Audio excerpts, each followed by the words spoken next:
ஒரு national level லீடரா அவர் போகிறாரு, அதற்கான சூழல் இருக்கு, இந்தியா கூட்டணிக்கான தலைவராகக்கூடிய ஒரு நிலை இருக்கு அப்படின்னு பேசப்பட்டு வந்த சூழல்ல இந்த பின்னடைவு எதனுடைய பலன் நினைக்கிறீங்க?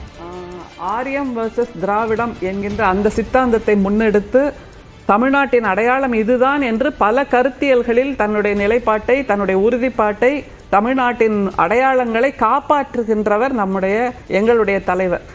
அவருக்கே பின்னடைவு என்றால் தமிழ்நாட்டு மக்கள் எதை முக்கியமாக கருதுகிறார்கள் என்கின்ற ஒரு கேள்விதான் இருக்கிறது. இவர்களுக்கு தங்களுடைய அடையாளங்கள், தங்களுடைய மொழி, தங்களுடைய இனம், தங்களுடைய நிலம் எதுவுமே முக்கியம் இல்லை, திரைக்கவர்ச்சி மட்டும்தான் முக்கியம். ஏன்னா நான் அதை திரும்ப நான் அதை தான் சொல்றேன். ஏன்னா அவர் எதிரிலுமே விஜய் அவர்கள் இதுதான் என்னுடைய கருத்தியல் என்று சொல்லவில்லை. சொன்னதுக்கு அப்புறம் வேணா நம்ம அதில் மாற்று கருத்து வைக்கலாம்.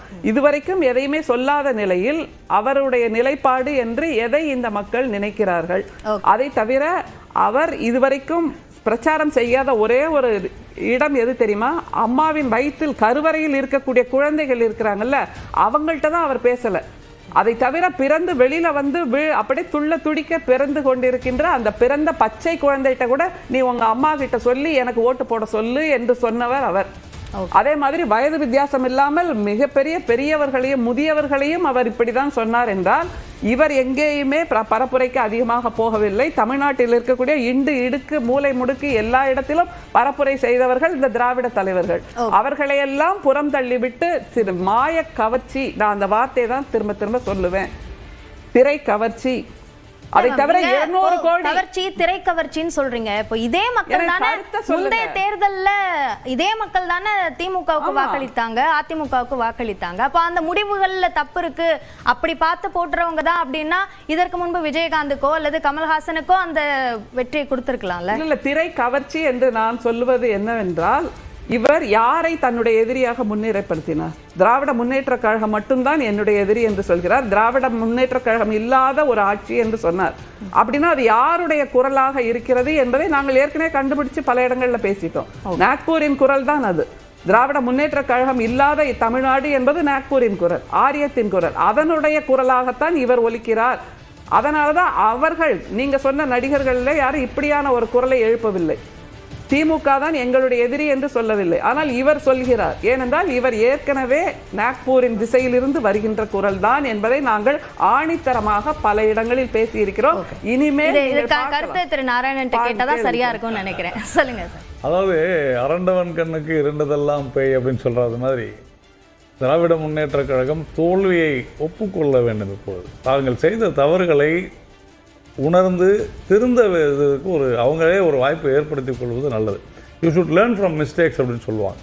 தாங்கள் செய்த தவறுகளை உணர்ந்து அதை சரி செய்து கொள்ள வேண்டிய இடத்துல இருப்பவர்கள் இப்படி தொடர்ந்து இவங்க நாக்பூர், இவங்கெல்லாம் ஆர்எஸ்எஸ், தொடர்ந்து நீங்கள் பார்த்தீங்கன்னா இவங்களுக்கு ஏதாவது தாங்கள் தவறு செய்து விட்டால் உடனே பழியை தூக்கி ஆரியம், திராவிடம் இப்படியெல்லாம் பேசி இன்னும் எவ்வளவு நாட்கள் அதைத்தான் இன்று நீங்கள் அனுபவிக்கிறீர்கள். 67 வேறு, 2026 வேறு என்பதை புரிந்து கொள்ள மறுக்கிறீர்கள். அதனால தான் முத்துவேல் கருணாநிதி ஸ்டாலின் அவர்கள் கொளத்தூரில் அவருடைய தளபதியாக இருந்த ஒருவரிடம் தோற்று போயிருக்கிறார். இதுதான் உண்மை. அதை உணருங்கள்.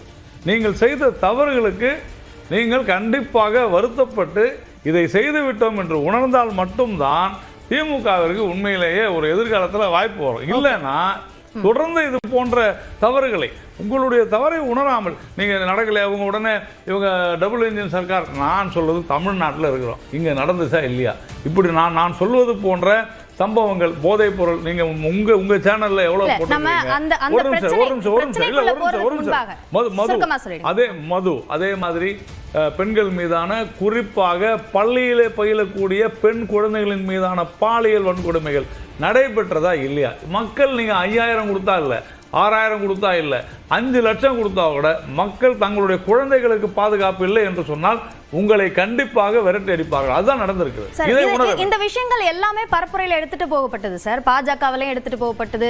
முக்கியமா அதிமுகவால எல்லா பரப்புரைகள்லையும் பல மைல் தூரம் பயணித்தது, அதிகபட்ச இடங்கள்ல பரப்புரை பண்ணது எடப்பாடி பழனிசாமி. இதெல்லாம் எடுத்துட்டு போனதுதான். நீங்க திமுகவோட கணக்கு பொய்த்து போனதை பத்தி பேசுறீங்க. 41% வாக்குகள் பெற்றிருப்போம். அதிமுகவும் பாஜகவும் கூட்டணியாக சேரும் போது 41% வாக்குகள், அதுவும் இப்ப பொய்த்து போயிருக்கேன். அமித்ஷா சொன்னது இது வந்து 3 கார்னர் கண்டெஸ்ட்ல இது நடந்திருக்கிறது. அதைத்தான் இது ஏன் இப்படி ஆனது என்பதை நான் தான் சொன்னேன். இன்ட்ராஸ்பெக்ட் பண்ணி தான் ஆகணும், அதில் ஒன்றும் சந்தேகம் இல்லை. ஆனால் உண்மை என்ன, மக்கள் எதற்கு வாக்களித்திருக்கிறார்கள்? மக்கள் திமுக வரக்கூடாது என்று வாக்களித்திருக்கிறார்கள். இதுதான் பேசிக், ஃபர்ஸ்ட் இதுதான். அதன் பிறகு ஏன் அதிமுக தலைமையிலான தேசிய ஜனநாயக கூட்டணியை விட விஜய் ஏன் அதிகமாக வாக்கு வாங்கியிருக்கிறார் என்பதை அலசி ஆராய்ந்து பார்க்க வேண்டியது. அதில் ஒன்றும் மாற்று கருத்து இல்லை. கண்டிப்பாக எங்களுக்கு இது தோல்விதான். நாங்கள் வெற்றி பெற்றோம் என்று சொல்ல. ஆனால் இந்த ஆட்சி அகற்றப்பட வேண்டும் என்பது மட்டும்தான் எங்களுடைய குறிக்கோளாக இருந்தது. இந்த ஆட்சி அகற்றப்பட்டு விட்டது. ஆனால் அதற்கு நாங்களும் காரணமாக இருந்தோம் என்பதை யாரும் மாற்று கருத்தோ இல்லை யாரும் மறுதளிக்கவோ முடியாது. ஏனென்று சொன்னால் அரசாங்கத்திற்கு எதிரான வாக்குகள், இந்த ஆட்சி சரியில்லை, திராவிட முன்னேற்ற கழகம் சரியில்லை, திராவிட மாடல் என்று சொல்லி ஒரு புதுதாக கிட்டத்தட்ட 5 வருடங்களாக போதை கலாச்சாரத்தில் தமிழ்நாட்டை தள்ளிய திராவிட முன்னேற்ற கழகத்தை எதிர்த்து பேசியதுல விஜய் அவர்கள் மட்டும் எதிர்க்கல. திமுக வரக்கூடாதுன்னு மட்டும் நினைக்கல, அதிமுகவும் வரக்கூடாது, பாஜக வரக்கூடாது. நான் அப்படி நினைக்கவில்லை. ஏனென்று சொன்னால் விஜய் அவர்களுடைய அந்த வாக்கு சதவீதத்தை பார்த்தோம் என்று சொன்னால் திமுகவில் இருந்து தான் அதிகமாக, கிட்டத்தட்ட 97 இடங்கள் திமுகவில் இருந்து தான் போய், உங்களுடைய இதில் இருந்து தான் நான் பார்க்குறேன், 97 இடங்கள் போயிருக்கிறது என்று சொன்னால் அந்த ஓட்டு ஸ்பிளிட் திமுகவை தான் அதிகமாக பாதித்திருக்கின்றன.